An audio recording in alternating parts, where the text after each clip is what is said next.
एक ऐसी खबर सामने आई है जो सिर्फ भारत और चाइना के बीच के संबंधों को नहीं बल्कि पूरे विश्व के जियोपॉलिटिक्स और ट्रेड इक्वेशन को बदल सकती है। हाँ, हम बात कर रहे हैं एक ऐसे डील की जहां चाइना ने खुद आगे बढ़कर भारत की एक बड़ी जरूरत को पूरा करने का वादा किया है। ये जरूरत है रेयर अर्थ एलिमेंट्स की। रेयर अर्थ्स, जिन्हें टेक्नोलॉजी का बैकबोन कहा जाता है, डिफेंस से लेकर क्लीन एनर्जी तक हर सेक्टर में इस्तेमाल होते हैं। और अब चाइना ने भारत को एश्योरेंस दिया है कि वो इंडिया के लिए इन मिनरल्स की सप्लाई का ख्याल रखेगा। ये एक बड़ी डिप्लोमेटिक डेवलपमेंट है जिसका असर सिर्फ इकोनॉमिक लेवल पर नहीं बल्कि स्ट्रैटेजिक लेवल पर भी दिखाई देगा। इस डील का अनाउंसमेंट हुआ चाइनीज फॉरेन मिनिस्टर वांग यी के भारत दौरे के दौरान, जहां उन्होंने national security adviser Ajit Doval और प्राइम मिनिस्टर नरेंद्र मोदी से मुलाकात की। इस मुलाकात में बॉर्डर पीस से लेकर ट्रेड और कोऑपरेशन तक कई मुद्दों पर बातचीत हुई, लेकिन सबसे बड़ा हाईलाइट रहा चाइना का ये वादा कि वो भारत की रेयर अर्थ नीड्स को पूरा करेगा। और दोस्तों, यहीं से शुरू होती है एक नई कहानी, एक कहानी जिसमें भारत और चाइना के बीच के रिश्ते जो 2020 के बॉर्डर क्लैश के बाद खराब हुए थे, अब धीरे धीरे एक नए मोड़ लेते दिख रहे हैं। अब सवाल ये है कि ये डेवलपमेंट कितना महत्वपूर्ण है, इसका असर भारत पर, चाइना पर और दुनिया पर क्या होने वाला है, और सबसे बड़ी बात, इस डील के पीछे असली स्ट्रैटेजी क्या है।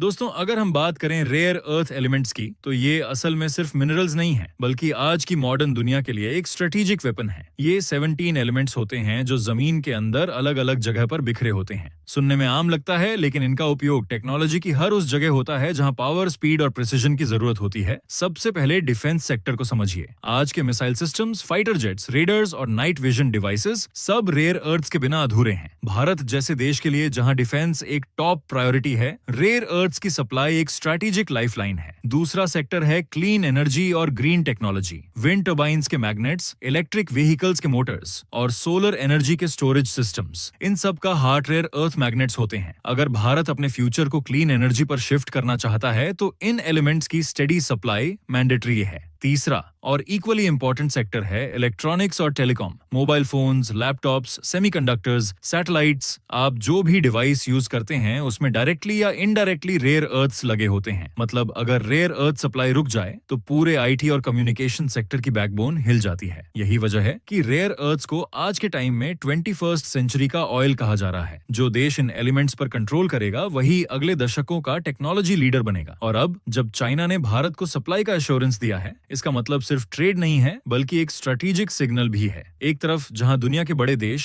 जैसे अमेरिका और यूरोप चाइना के एक्सपोर्ट कंट्रोल से परेशान हैं, वहां भारत के लिए एक स्पेशल कमिटमेंट आना अपने आप में बड़ी बात है। लेकिन ये कहानी इतनी सिंपल नहीं है। ये समझने के लिए हमें थोड़ा पीछे जाना होगा और देखना होगा कि इंडिया चाइना के रिलेशंस 2020 के क्लैश के बाद से कैसे बदले और आज की पीस टॉक्स तक कैसे पहुंचे। आज जो हम इंडिया चाइना के बीच नए ट्रस्ट और कोऑपरेशन की बात कर रहे हैं, उसके पीछे एक लंबी कहानी है। 2020 में गलवान वैली में दोनों देशों के बीच जो क्लैश हुआ था, उसने सिर्फ बॉर्डर को ही नहीं बल्कि पूरी रिलेशनशिप की डायरेक्शन को हिला दिया था। उस वक्त तक ट्रेड और डिप्लोमेसी दोनों तेजी से आगे बढ़ रहे थे, लेकिन एक रात के वायलेंट क्लैश ने भरोसे की नींव तोड़ दी। उसके बाद का माहौल आप सबको याद होगा। भारत में चाइना के खिलाफ बॉयकॉट कॉल्स, एप्स बैन होने लगे और डिफेंस और इकोनॉमिक फ्रंट पर एक ठंडी जंग शुरू हो गई। बॉर्डर्स पर टेंशन और दोनों तरफ से मिलिट्री बिल्डअप, सबने दोनों देशों के रिश्ते को सबसे नीचे के पॉइंट पर ला खड़ा किया। लेकिन अब 4 साल बाद एक नई पिक्चर सामने आ रही है। National security adviser Ajit Doval और चाइनीज फॉरेन मिनिस्टर वांग यी के टॉक्स में जो शब्द यूज हुए, पीस, ट्रैंक्विलिटी और म्यूचुअल ट्रस्ट, ये पहले के माहौल से बिल्कुल अलग सिग्नल देते हैं। अजित डोवल ने स्पष्ट कहा कि बॉर्डर पर शांति बनी हुई है और दोनों तरफ से एक अपवर्ड ट्रेंड नजर आ रहा है। मतलब कि वो कांस्टेंट क्लैशेस और फेस ऑफ्स जो हम 2020 के बाद बार बार सुनते थे, अब धीरे धीरे कम हो रहे हैं। वांग यी ने भी यही मैसेज दिया कि दोनों देश के रिश्ते अगर स्टेबल और हेल्थी रहेंगे तो इसका फायदा दोनों की जनता को होगा। उन्होंने क्लियर कहा, डायलॉग से ट्रस्ट बिल्ड करो और कोऑपरेशन के नए एरियाज ओपन करो। यानी